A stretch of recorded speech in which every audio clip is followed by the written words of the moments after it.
Let's continue talking about Black figures and Black Sahaba in Islamic history. Today we're going to cover Ayman, or otherwise known as Barakah, basically the adopted mother of the Prophet ﷺ.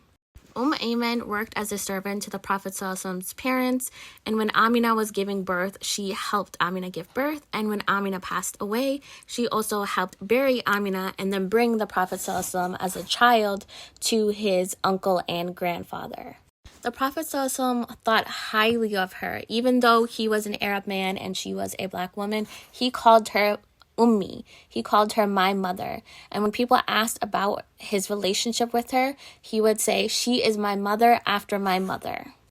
In her first marriage, she had a son named Ayman, which is why she's called Ayman. And she also married the Prophet ﷺ's adopted son, Zayd ibn Haritha, and had a second son named Usama. When the Prophet ﷺ began preaching the message of Islam, she was one of the first people that believed in him and also migrated with him to Medina. She was present during the Battle of Uhud, and she actually provided water and treated people who were wounded.